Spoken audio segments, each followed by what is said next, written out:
La masse musculaire squelettique constitue un déterminant majeur de la survie, indépendamment de l'âge, du sexe et de l'indice de masse corporelle.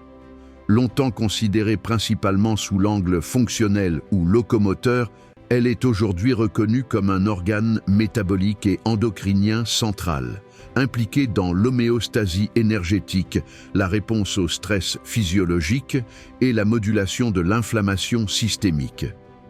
Sur le plan métabolique, le muscle squelettique représente le principal site de captation du glucose postprandial sous contrôle insulinique. Une masse musculaire plus élevée est associée à une meilleure sensibilité à l'insuline, à une réduction de l'hyperglycémie chronique et, par conséquent, à une diminution du risque de diabète de type 2 et de complications cardiovasculaires. Ces mécanismes expliquent en partie l'association inverse observée entre masse musculaire relative et mortalité, toutes causes confondues dans de nombreuses cohortes populationnelles. Le muscle constitue également une réserve protéique stratégique en situation de stress catabolique.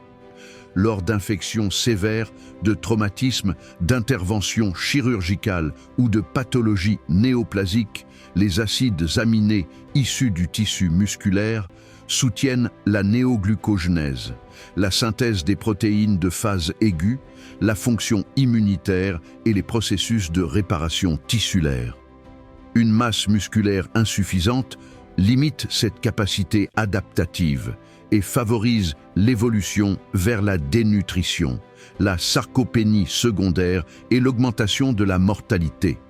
Au-delà de son rôle structurel, le muscle squelettique exerce une fonction endocrinienne par la sécrétion de myokines, telles que l'interleukine 6 d'origine musculaire, l'irisine ou le myostatine. Ces médiateurs interviennent dans la régulation de l'inflammation chronique de bas grade, l'immunomodulation, la fonction mitochondriale et les interactions muscle-cerveau.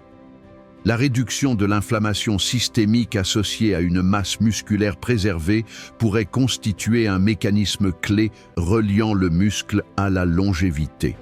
Avec l'avancée en âge, la sarcopénie et la dynapénie contribuent de manière déterminante à la fragilité. La diminution de la force et de la masse musculaire est étroitement liée à l'augmentation du risque de chute, de fracture, d'hospitalisation répétée et de perte d'autonomie. Ces événements sont associés à une élévation significative de la mortalité à moyen terme, en particulier chez les sujets âgés et polymorbides. Dans le contexte des maladies chroniques, notamment les cancers, l'insuffisance cardiaque ou les maladies respiratoires chroniques, la masse musculaire apparaît comme un facteur pronostic indépendant. Elle conditionne la tolérance au traitement, la pharmacocinétique de certains médicaments, la récupération fonctionnelle et la survie globale. De ce fait, l'évaluation de la composition corporelle, au-delà du simple poids ou de l'indice de masse corporelle, s'impose progressivement comme un outil clinique pertinent. En conclusion, la masse musculaire squelettique représente un marqueur intégratif de santé et de résilience biologique.